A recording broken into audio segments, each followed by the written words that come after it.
नमस्कार, न्यूज 18 राजस्थान पर महारो राजस्थान में आप सभी का स्वागत। मैं हूं आपके साथ हेमंत कुमार। महारो राजस्थान में आज सबसे पहले बात होगी सूरतगढ़ से बीजेपी के राष्ट्रीय अध्यक्ष जेपी नड्डा की हुंकार की, और इसके बाद हम बात करेंगे कांग्रेस के प्रदेश प्रभारी अजय माकन की, जो कि चिंतन शिविर की तैयारियों के सिलसिले में आज फिर से उदयपुर पहुंचे हैं। और साथ ही बात करेंगे कोविड सहायकों के हल्ला बोल की, जो कि जयपुर के शहीद स्मारक पर 40 दिनों से धरने पर बैठे हुए हैं। और उसके बाद बात करेंगे, क्योंकि जयपुर के कॉलोनी के लोग गंदा पानी पीने के लिए मजबूर हैं, तो उनकी बात भी हम आपको दिखाएंगे। आज की बड़ी खबरों पर बने रहिए हमारे साथ महारो राजस्थान में। तो चलिए शुरुआत करते हैं सबसे पहले इस वक्त की सबसे बड़ी खबर की। रीट लीक्स में एसओजी इन एक्शन इस वक्त नजर आ रहा है, और आपको बता दें कि रीट लीक्स में 2 और आरोपियों की गिरफ्तारी की खबर मिल रही है। जालोर निवासी प्रवीण बिश्नोई गिरफ्तार किया गया है, साथ ही बाड़मेर निवासी नरेश जांगीड़ भी गिरफ्तार किया गया है। अजमेर और चित्तौड़गढ़ में इन्होंने पेपर उपलब्ध करवाया था रीट का। रीट लीक्स में अब तक 54 लोगों की गिरफ्तारी एसओजी कर चुकी है। लगातार एसओजी की एक के बाद एक कार्रवाई जारी है। तो शुरुआत से अब तक लगातार एसओजी सक्रिय है और एक्शन में एसओजी इस वक्त नजर आ रही है। आपको बता दें कि अब तक 54 लोग गिरफ्तार किए जा चुके हैं, और इस वक्त की रीट लीक्स मामले से जुड़ी सबसे बड़ी खबर है, 2 और आरोपियों को गिरफ्तार किया गया है। ज्यादा जानकारी के साथ सहयोगी विष्णु हमारे साथ जुड़ चुके हैं। विष्णु, क्या कुछ अपडेट जानकारी इस खबर पर? देखिए, इस पूरे मामले में अब तक जो है एसओजी रीट लीक्स जो पेपर जो लीक प्रकरण था, उसमें एसओजी की कार्रवाई लगातार जारी है। अब तक जो है 54 लोग गिरफ्तार हो चुके हैं। उसी बीच एसओजी ने 2 और गिरफ्तार किया है। इनमें एक जो है प्रवीण बिश्नोई है, जालोर का रहने वाला है।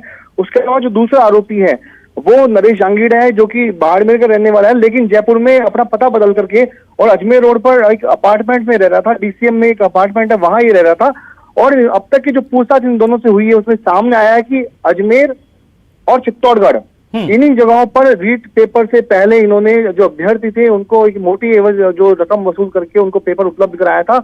और एसओजी ने इस पूरे मामले के खुलासे के बाद इन 2 आरोपियों को नामजद किया था, जिसके बाद अब जाकर के ये दोनों आरोपी एसओजी की गिरफ्त में। इनसे फिलहाल जो है पूछताछ जारी है और कई और बड़े खुलासे हो सकते हैं इनसे। जी बिल्कुल विष्णु, एसओजी की कार्रवाई और पश्चिमी राजस्थान में एक बार फिर से सबकी निगाहें हैं, क्योंकि जो बाड़मेर और जालोर का इलाका है, वहां पर लगातार एसओजी दबिश भी दे रही है, जांच भी की जा रही है।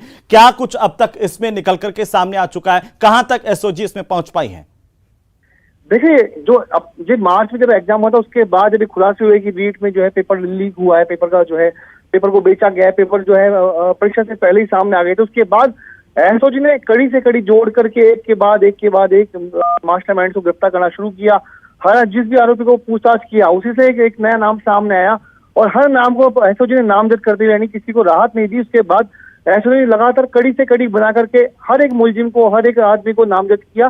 किस व्यक्ति ने किससे पेपर लिया है, किसने रुपए में पेपर का सौदा किया है, इसी तरह से हर नाम को नामजद करते अब तक 54 से ज्यादा जो गिरफ्तारियां एसओजी कर चुकी है। हो सकता है कि आने वाले वक्त में और भी गिरफ्तारियां संभव हो। जी बिल्कुल विष्णु, बहुत शुक्रिया तमाम जानकारी के लिए। लगातार नजर बनाए हुए हैं, और ये बड़ी कार्रवाई एसओजी की अजमेर और चित्तौड़गढ़ में पेपर उपलब्ध करवाने के आरोप में रीट लीक्स मामले को लेकर के अब तक 54 आरोपियों की गिरफ्तारी हो चुकी है। 2 और आरोपियों की गिरफ्तारी एसओजी ने की है। चलिए आगे बढ़ेंगे, और इसी बीच एक और बड़ी खबर आ रही है। आपको बता दें कि राजस्थान में कोरोना के बढ़ते हुए केसेस को लेकर के बड़ी अपडेट है। अजमेर में कोरोना से एक व्यक्ति की मौत हुई है। प्रदेश में आज 74 नए कोरोना के केस सामने आए हैं। जयपुर में सबसे ज्यादा 41 नए मामले कोरोना के मिले हैं। राजस्थान में एक्टिव केसेस की संख्या 604 हो गई है, और जिस तरह से लोग लापरवाही बरतते हुए नजर आ रहे हैं, उसी तादाद में अब कोरोना एक बार फिर से फैलता हुआ दिखाई दे रहा है। ये एक और व्यक्ति की मौत। एक ज्यादा जानकारी के साथ सहयोगी सौरभ गृहस्थी हमारे साथ जुड़ चुके हैं। सौरभ, क्या कुछ अपडेट कोरोना को लेकर? जी बिल्कुल, देखिए पिछले कुछ दिनों में बहुत तेजी से कोरोना के मामलों में लगातार इजाफा देखने को मिल रहा है। प्रदेश के अलग अलग हिस्सों में कोरोना के नए केस जो है वो रिपोर्ट जो है वो किए जा रहे हैं। अजमेर में आज कोरोना से एक मौत जो है वो दर्ज की गई है। कुछ दिन पहले आपको याद होगा कि जयपुर में भी कोरोना से एक मौत जो है वो हुई थी। तो एक तरह से चौथी लहर का अंदेशा जो है वो साफ तौर पर नजर आ रहा है, और कोरोना से अब इस तीसरी लहर के बाद 2 मौतें जो है वो अब तक सामने आ चुकी हैं। और प्रदेश भर की बात करें तो प्रदेश में लगातार नए मामले सामने आ रहे हैं। 604 जो है वो एक्टिव केस अब तक हो चुके हैं। पिछले 10 दिनों की बात करें तो महज राजधानी जयपुर में ही करीब 450 मामले जो है वो सामने आ चुके हैं। और इसके अलावा धौलपुर में भी लगातार कोरोना केसेस जो है वो तेजी से बढ़े हैं। पिछले 2-3 दिनों में ही वहां पर रिकॉर्ड मरीज जो है वो सामने आए हैं। जी बिल्कुल सौरभ, चलिए बहुत शुक्रिया तमाम जानकारी के लिए। तो लगातार कोरोना अब लापरवाही की बदौलत आगे बढ़ता हुआ नजर आ रहा है। आंकड़े लगातार बढ़ रहे हैं। 604 एक्टिव केस हो गए। एक व्यक्ति की जान अजमेर में गई है।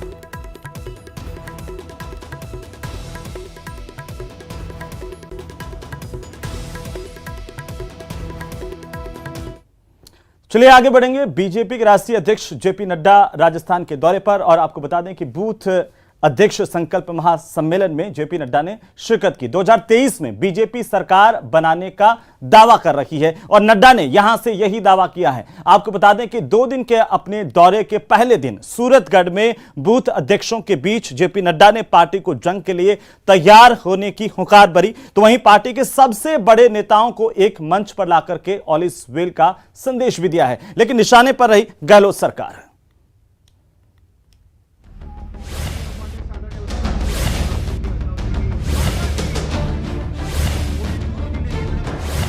मिशन 2023 के लिए बीजेपी तैयार।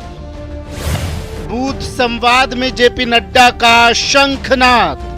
कैसे भारतीय जनता पार्टी एक मजबूत पार्टी के रूप में आगे आने वाले समय में चुनाव की दृष्टि से तैयार है और आने वाले समय में अशोक गहलोत की सरकार को उखाड़ फेंकने के लिए तैयार है। इस बात को उन्होंने कहा। जब प्रदेश की कांग्रेस सरकार हिंसा से लेकर बढ़ते अपराध के आंकड़ों को लेकर घिर रही है, ऐसे में बीजेपी के राष्ट्रीय अध्यक्ष जेपी नड्डा ने सूरतगढ़ में बूथ अध्यक्ष संकल्प महासम्मेलन में बीजेपी के सभी चेहरों को एक मंच पर लाकर पार्टी में ऑल इज वेल का संदेश दिया। तो कार्यकर्ताओं को जीत का मंत्र भी दिया। संभाग के करीब 5000 बूथ अध्यक्षों को संबोधित करते हुए जेपी नड्डा ने गहलोत सरकार पर चुन चुन कर वार किए। उन्होंने शहर दर शहर फैल रही हिंसा से लेकर महिलाओं के खिलाफ बढ़ते अपराध तक पर सरकार को घेरा। हम एक तरफ बता रहे हैं कि हमारी सरकार रिस्पॉन्सिबल है और रिस्पॉन्सिव है, और दूसरी तरफ आप देखिए, जिस दिन जोधपुर में लोग सड़कों पर थे, उस दिन गहलोत साहब अपना जन्मदिन मना रहे थे जयपुर में। महिलाओं के ऊपर उत्पीड़न, हमारे नेशनल जो क्राइम रिपोर्ट ब्यूरो है उसमें के अनुसार 2019 और 2020 में नंबर 1 है country against women atrocity. Rajasthan में जो है देश में नंबर 1 पर खड़ा है विमेन एट्रोसिटी। राजस्थान के लोग विकास से जुड़े हैं, राजस्थान के लोग शांति से जुड़े हैं, राजस्थान के लोग संस्कृति से जुड़े हैं, लेकिन राजस्थान का नेता वो भ्रष्टाचार से जुड़ा है, अनाचार से जुड़ा है और दलितों पर, महिलाओं पर उत्पीड़न से जुड़ा हुआ उसकी सरकार है। गहलोत सरकार पर वार सिर्फ जेपी नड्डा ने ही नहीं किए। राजस्थान बीजेपी के बड़े नेताओं, प्रदेश अध्यक्ष सतीश पूनिया हो या राष्ट्रीय उपाध्यक्ष वसुंधरा राजे, सभी के निशाने पर गहलोत सरकार ही रही। बहुत सारे कीर्तिमान आपके सामने स्थापित किया है अशोक गहलोत जी ने। भ्रष्टाचार में सबसे उच्च स्तर पे पहुंचने का काम इस प्रदेश ने किया है। बेरोजगारी में नंबर 1, महिला अत्याचार में वाह रे वाह, और दंगों के अंदर भी अब नंबर 1 करने की कोशिश करे जा रहे हैं। और केवल एक मुकदमा नहीं, राजस्थान का कम से कम 10,000 कार्यकर्ताओं पर मुकदमा अशोक गहलोत की सरकार बनाई, लेकिन मैं भी न डरन आला न झुकन आला, अशोक गहलोत के आतंक को या अराजकता को मुकाबलो करांगा, कोई हद तक जाके करांगा। जेपी नड्डा के 2 दिन के इस मरुधरा दौरे का खासा महत्व इसलिए भी है क्योंकि 13 तारीख से उदयपुर में कांग्रेस चिंतन शिविर करेगी, तो 20 और 21 मई को जयपुर में बीजेपी राष्ट्रीय कार्यकारिणी की बैठक होगी। अगले साल राजस्थान में विधानसभा चुनाव है, जिसमें अब 1 साल से थोड़ा ज्यादा वक्त बचा है। ऐसे में जंग में उतरने के लिए बूथ स्तर पर संगठन को मजबूत करने का ये मुफीद वक्त है। Sachin Kumar, news 18 network, Suratgarh. तो वहीं सूरतगढ़ में कार्यकर्ताओं को संबोधित करने के बाद भारतीय जनता पार्टी के राष्ट्रीय अध्यक्ष जेपी नड्डा प्राचीन रामदेव मंदिर पहुंचे और पूजा अर्चना की। इस दौरान नड्डा के साथ प्रदेशाध्यक्ष सतीश पूनिया, प्रदेश के प्रभारी अरुण सिंह, केंद्रीय मंत्री अर्जुन राम मेघवाल ने भी पूजा अर्चना की। आपको बता दें कि मंदिर पहुंचने पर कार्यकर्ताओं ने जेपी नड्डा का जोरदार स्वागत किया।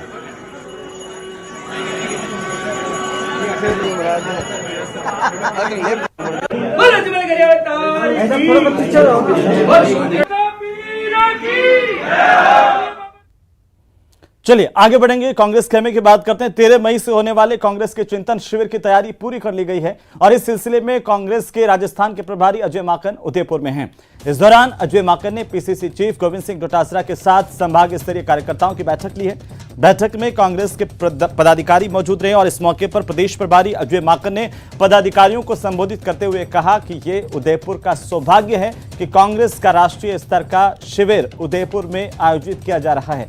अजय माकन ने कार्यकर्ताओं से कहा कि वे पूरे शहर में 3 रंग का झंडा लगाएं और उदयपुर आने वाले कांग्रेस के वरिष्ठ नेताओं का गर्मजोशी के साथ स्वागत करें। तो वहीं पीसीसी चीफ गोविंद सिंह डोटासरा ने भी कार्यकर्ताओं से राष्ट्रीय स्तर के इस सम्मेलन के लिए तैयार रहने की अपील की है। भविष्य के लिए उदयपुर में चिंतन करने जा रही है। 13 से 15 मई तक कांग्रेस पार्टी का चिंतन शिविर आयोजित किया जाएगा और इसे लेकर तैयारियां लगातार जारी हैं। तैयारियों का खुद जायजा ले रहे हैं, बैठकें कर रहे हैं कांग्रेस के बड़े नेता, जिसमें अजय माकन और साथ ही साथ पीसीसी चीफ। कांग्रेस पार्टी के सभी वरिष्ठ नेता पूरे देश भर के, कांग्रेस पार्टी के सभी मेंबर्स ऑफ पार्लियामेंट, सभी प्रदेशों के मुख्यमंत्री और पूर्व मुख्यमंत्री प्रदेशों के सारे कांग्रेस पार्टी के पूर्व कैबिनेट मिनिस्टर, पूर्व मिनिस्टर्स ऑफ स्टेट भारत सरकार कांग्रेस पार्टी के सभी लोग कांग्रेस पार्टी के लिए, कांग्रेस पार्टी के नव संकल्प के लिए यहां पर 3 दिन के लिए कैंप में यहां पर उदयपुर चुना गया भारत के कांग्रेस पार्टी के द्वारा। जहां भी पोस्टर बैनर लगाने हो, धरियां लगानी हो, कांग्रेस का महान नेताओं के फोटोज लगाने हो और उन सब के साथ में एक बहुत शानदार, बहुत ही अच्छे भाव से, अच्छे आतिथ्य सत्कार जो हमारे राजस्थान की बहुत अच्छी परंपरा रही है, तमाम नेताओं का हमें स्वागत करना है। और जो जिम्मेदारी जिस कार्यकर्ता को एक कमेटी अजय माकन जी ने बनाई है। चलिए आगे बढ़ेंगे। रेप के आरोपों में घिरे मंत्री महेश जोशी के बेटे रोहित जोशी की मुश्किलें लगातार बढ़ती जा रही हैं। इस मामले को लेकर के बीजेपी के नेता सरकार को लगातार घेर रहे हैं। वहीं अब कांग्रेस के विधायक दिव्या मदेरणा ने पुलिस की कार्यप्रणाली को लेकर के सवाल खड़े कर दिए हैं। उन्होंने ट्वीट करते हुए कहा कि दिल्ली के सदर बाजार थाने में दर्ज 0 एफआईआर की जांच की जा रही है, पर डीजीपी पुलिस प्रशासन भी मेरे सवाल का जवाब दें। उन्होंने पूछा कि एफआईआर दर्ज करने से इनकार करने वाले अधिकारियों के खिलाफ राजस्थान पुलिस की ओर से प्राथमिकी दर्ज क्यों नहीं की गई। इस मामले में डीजीपी को तुरंत विभागीय जांच का निर्देश देना चाहिए। दिव्या मदेरणा के सवालों से राजनीति एक बार फिर से गर्मा गई है।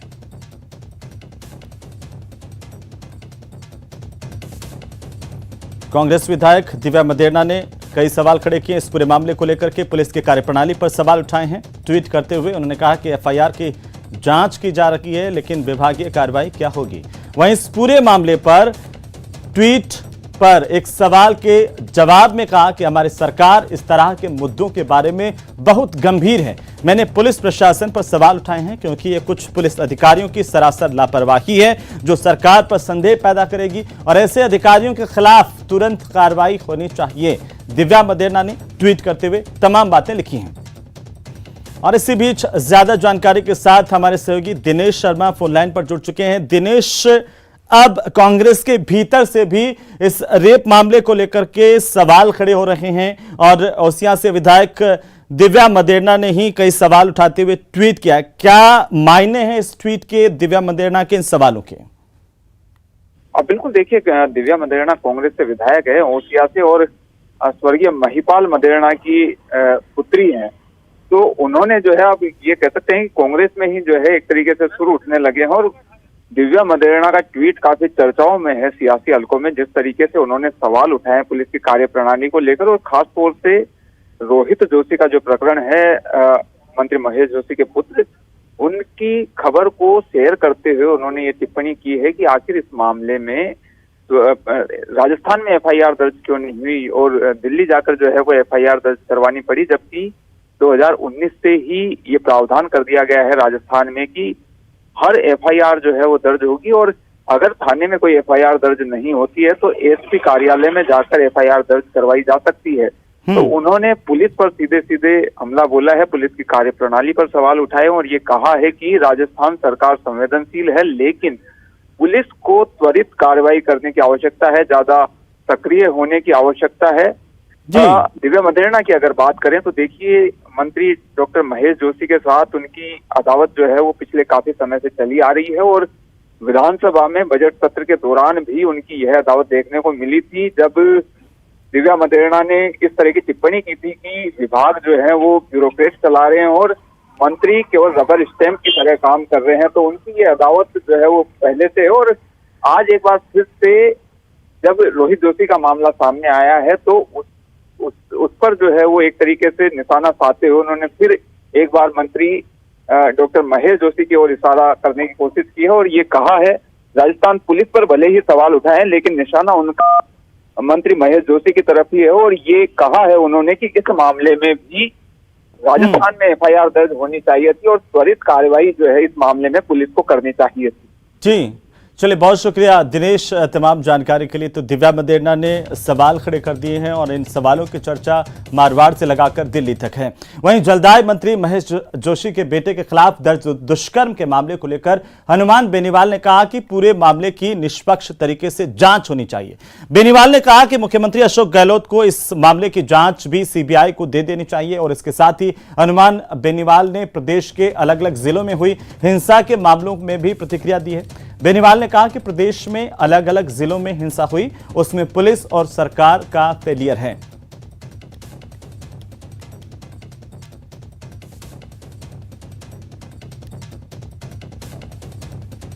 मदेरणा बाबूलाल नागर की जांच सीबीआई को देके इनको गिरफ्तार कराया था, तो महेश जोशी इतने कितने करीब हो गए। ये मुख्यमंत्री का संदेश पूरे देश के अंदर जाएगा कि सीएम सबके लिए समान है, नहीं तो सीएम की मानसिकता ये लगेगी कि ये सिर्फ कुछ जातियों के और कुछ वर्गों के खिलाफ है। ये सीएम का दर्शाने का समय। अभी इनको तुरंत महेश जोशी को हटाना चाहिए, इनको इसके बेटे को यहाँ दर्ज करके जो 0 एफआईआर दिल्ली में हुई है दर्ज करके कार्रवाई करें और सीबीआई जांच इस मामले में करें और युवती को सुरक्षा प्रदान करें। सांप्रदायिक हिंसा के लिए सरकार पूरी तरीके से जिम्मेदार है, चाहे करौली की हो, चाहे भरतपुर की हो, चाहे भीलवाड़ा की हो, और चाहे आपकी जोधपुर की हो। एक भी प्रशासनिक अधिकारी पे, पुलिस के अधिकारी पे कार्रवाई नहीं होना इस ओर इंगित करता है कि सरकार बचाने में लगी हुई इन सबको। और अशोक गहलोत को सिर्फ चिंता अपने मुख्यमंत्री के पद की है कि किसी न किसी तरह वो 5 साल निकाल ले। तो वहीं रोहित जोशी पर लगे रेप के आरोपों को लेकर के अखिल भारतीय विद्यार्थी परिषद के कार्यकर्ताओं ने राजस्थान की महिला बाल विकास मंत्री ममता भूपेश के घर के बाहर जोरदार प्रदर्शन किया। राजस्थान सरकार के मंत्री महेश जोशी के बेटे रोहित जोशी पर दिल्ली में एक लड़की से रेप करने, जान से मारने की धमकी देने जैसे संगीन धाराओं में केस दर्ज हुआ है। अखिल भारतीय विद्यार्थी परिषद का आरोप है कि राजस्थान में महिलाओं के प्रति अपराध बढ़ रहे हैं और सत्ताधारी दलों से जुड़े लोगों के खिलाफ कार्रवाई नहीं हो रही है। इसी को लेकर के एबीवीपी सड़कों पर उतरी और ममता भूपेश के घर के बाहर प्रदर्शन किया। अखिल भारतीय विद्यार्थी परिषद के कार्यकर्ताओं ने लगातार जोरदार नारेबाजी की और इस प्रदर्शन का जायजा लिया हमारे संवाददाता लवली वधवा ने। राजस्थान सरकार के मंत्री पुत्र पर लगे रेप के आरोपों के बाद में अखिल भारतीय विद्यार्थी परिषद ने राजस्थान की कांग्रेस सरकार के खिलाफ मोर्चा खोला है। आज राजस्थान की महिला बाल विकास मंत्री के घर के बाहर अखिल भारतीय विद्यार्थी परिषद की तमाम कार्यकारिणी के लोगों ने और विद्यार्थियों ने यहां पर प्रदर्शन किया है। इनकी मांग है कि सरकार जो है वो इस पूरे मामले में निष्पक्ष कार्रवाई करे और आरोपियों को गिरफ्तार करे। हमारे साथ में इनके एबीवीपी के पदाधिकारी होशियार मीणा, उनसे हम बात करते हैं। क्या मांगे होशियार जी, और आज मंत्री के बंगले के बाहर क्यों? देखिए, राजस्थान में लगातार हमारी बहन बेटियों के साथ में बलात्कार और दुष्कर्म के मामले सामने आ रहे हैं और विधानसभा में कैबिनेट स्तर का मंत्री बयान देता है कि राजस्थान मर्दों का प्रदेश है, वहीं दूसरा कैबिनेट स्तर के मंत्री का बेटा बलात्कार के आरोप में लिप्त पाया जाता है। और एक नॉर्मल व्यक्ति के लिए कानून है लेकिन इन बड़े लोगों के लिए कोई कानून नहीं है। हमारी मांग है कि ऐसे लोगों के खिलाफ सख्त से सख्त कार्रवाई की जाए। राजस्थान में प्रतिदिन 8 से 10 घटनाएं इस तरीके की हो रही हैं जिससे आज महिलाओं के मनोबल को बहुत भारी संख्या में चोट लगी है, क्योंकि जिस तरीके से महिला बाल विकास मंत्री बयान देती है और महिला बाल विकास मंत्री लगातार इस मामले पर अपनी चुप्पी साधे हुए हैं। दौसा में रेप की घटना हुई, वहां बादाम देवी के हत्यारों को अभी तक भी बख्शा नहीं गया है। बेचारी घर के लिए निकली और उसके साथ में बलात्कार हुआ और उसके साथ में बलात्कार करने के बाद में उसकी डेड बॉडी को पेट्रोल से जला दिया गया। ये बहुत ही विभत्सकारी घटना राजस्थान में होती है और राजस्थान की सरकार उन दोषियों को पकड़ तक नहीं पाती है। ये हमारे लिए बहुत ही दुर्भाग्य की बात है कि अभी तक सरकार उन दोषियों को कार्रवाई नहीं कर रही है। हमारी मांग है कि इन दोषियों के खिलाफ कड़ी से कड़ी कार्रवाई की जाए और कार्रवाई के साथ में विधानसभा में एक मजबूत बिल बने। राजस्थान में इस तरीके के बयान देने वाले मंत्री कौन होते हैं? आपने इस तरीके का बयान जारी कैसे किया? क्या आपके बेटों का अधिकार है कि आप राजस्थान की बहु बेटियों के साथ में खिलवाड़ करोगे? इसलिए हमारी मांग है कि दोषियों के खिलाफ सख्त से सख्त कार्रवाई की जाए। राजस्थान में जो लगातार ऐसे मामले सामने आ रहे हैं, इन मामलों को खिलाफ कठोर से कठोर कार्रवाई की जाए, हमारी ये मांग है। और हमारी मांग को लेकर लगातार हम लोग लगातार संघर्ष कर रहे हैं और लगातार संघर्ष जारी रखेंगे। होशियार मीणा, राष्ट्रीय मंत्री। कैमरा पर्सन भवानी के साथ लवली वधवा, न्यूज़ 18 जयपुर। तो वहीं न्यूज़ 18 के पत्रकार अमन चोपड़ा की गिरफ्तारी के लिए सरकार की आतुरता और मंत्री महेश जोशी के बेटे की गिरफ्तारी में देरी पर करौली धौलपुर से सांसद मनोज राजौरिया ने राजस्थान सरकार पर जमकर निशाना साधा। क्या कुछ कहा वो आप सुनिए। कांग्रेस की गहलोत सरकार के संरक्षण में एक मंत्री पुत्र द्वारा एक लड़की का दुराचार, अत्याचार, बलात्कार किया जाता है और लंबे समय तक धमकी देकर दी जाती है कि राजस्थान में मेरे पिता मंत्री हैं, मेरा तुम कुछ नहीं बिगाड़ सकते हो, तुम्हें भंवरी बना दिया जाएगा। ये स्पष्ट रूप से प्रतीत करता है कि राजस्थान की सरकार में गहलोत सरकार ने अपने मंत्रियों को, उनके विधायकों को, उनके लाडलों को खुली छूट दे रखी है कि वो राजस्थान की महिलाओं पर कोई भी अत्याचार करे, दुराचार करे, उनको पूरा संरक्षण मिलेगा। ऐसा प्रतीत होता है कि राजस्थान की कांग्रेस सरकार का जो आदर्श वाक्य हो गया औरंगजेब सरकार, कि जिस तरीके से औरंगजेब अपने शासन में महिलाओं के ऊपर अत्याचार करता था, आज वही काम राजस्थान में गहलोत सरकार के शासन में हो रहा है। चलिए आगे बढ़ेंगे और इसी बीच दौसा से बड़ी खबर है। आपको बता दें कि फूड पॉइजनिंग से 100 लोगों के बीमार होने की जानकारी इस वक्त सामने आ रही है दौसा से, जहां पर जिला अस्पताल में तमाम लोगों को भर्ती करवाया गया। सभी डॉक्टरों को इमरजेंसी अस्पताल में तुरंत बुलाया गया है और एक बेड पर 3 मरीजों का इलाज इस वक्त किया जा रहा है। बड़ी खबर है, सभी को पेट दर्द और उल्टी की शिकायत है। जानकारी के अनुसार शादी समारोह में खाना खाने से इनकी तबीयत बिगड़ी। बहरहाल सभी लोगों को अस्पताल लाया गया है, जहां पर उनका इलाज शुरू किया गया। तस्वीरें हम आपको दिखा रहे हैं कि किस तरीके से अचानक से एक साथ इतने लोगों को अस्पताल में एडमिट कराने के बाद व्यवस्थाएं वो हैं, अब वो भी यहाँ पर थोड़ी सी गड़बड़ाई। 3 मरीजों का एक बेड पर इलाज और सबसे पहली प्राथमिकता यही है कि तुरंत इलाज मिल पाए। ये बड़ी जानकारी है। दौसा में फूड पॉइजनिंग की वजह से घटना हुई है और इससे करीब 100 लोगों के बीमार होने की खबर मिल रही है। सभी को पेट में दर्द और उल्टी की शिकायत है। जैसे ही जानकारी मिली है उसके बाद तमाम लोगों को अस्पताल में भर्ती करवाया गया है। ज्यादा जानकारी के साथ दौसा से संवाददाता आशीष शर्मा हमारे साथ जुड़ चुके हैं। आशीष, क्या जानकारी और अपडेट इस वक्त आपके पास? बिल्कुल, वर्तमान की स्थिति की बात करें तो लगातार जो बीमार लोग हैं उनका जिला अस्पताल में आना जारी है। जिला अस्पताल में अब तक करीब 100 लोग एडमिट हो चुके हैं। इसमें अधिकतर बच्चे शामिल हैं, छोटे छोटे बच्चे इसमें एडमिट हैं। बाकी जो गांव में है, गांव में भी काफी बड़ी संख्या में लोगों की तबीयत खराब है। ऐसे में मुख्य चिकित्सा स्वास्थ्य अधिकारी डॉक्टर सुभाष बिलोनिया ने वहां पर भी एक टीम भेज दी गई है और जिला अस्पताल में पूरे अस्पताल को अलर्ट मोड पर किया गया है, क्योंकि शाम का समय था। ऐसे में डॉक्टर्स की ड्यूटी का ऑफ हो गई, उसके बावजूद भी सभी डॉक्टर्स को बुला लिया गया है। इमरजेंसी यूनिट पूरी तरह भर चुकी है। एक बिस्तर पर 2-3 डॉक्टर जो मरीज है वो मौजूद है। इसके अलावा जो डे केयर यूनिट है और अन्य जो वार्ड है उनको भी इमरजेंसी की तरह तब्दील किया गया है। सारी मेडिकल वहाँ पर उपलब्ध कराई गई है। प्रत्येक बिस्तर पर 2-3 मरीज है, उनका इलाज कराया जा रहा है। बिल्कुल आशीष, चलिए बहुत शुक्रिया तमाम जानकारी के लिए। लगातार अपडेट हम आपसे लेते रहेंगे। बहरहाल तमाम लोगों को अस्पताल में एडमिट किया गया, जहां पर उनका इलाज जारी है। और अब बात करेंगे कोटा की, जहां पर दादाबाड़ी में जलदाय विभाग के दफ्तर के बाहर पानी को लेकर के महिलाओं ने हल्ला बोल प्रदर्शन किया है। दरअसल कोटा के रेलवे कॉलोनी इलाके की ज्यादातर कॉलोनियों में चंबल के पानी की सप्लाई नहीं होने से लोगों को मजबूरन फ्लोराइड युक्त पानी पीना पड़ रहा है, जिससे लोग बीमार हो रहे हैं। लोगों की शिकायत है कि कई सालों से पानी की टंकी भी बनी हुई है, बावजूद इसके पानी की पाइपलाइन ही नहीं डली। स्थानीय लोगों ने कई बार विभाग को अवगत करवाया, लेकिन हल नहीं निकला, जिसके चलते आज विभाग के दफ्तर पर मटके फोड़ते हुए महिलाओं ने नारेबाजी की और विभाग के अधिकारियों की सद्बुद्धि के लिए हनुमान चालीसा का पाठ भी किया।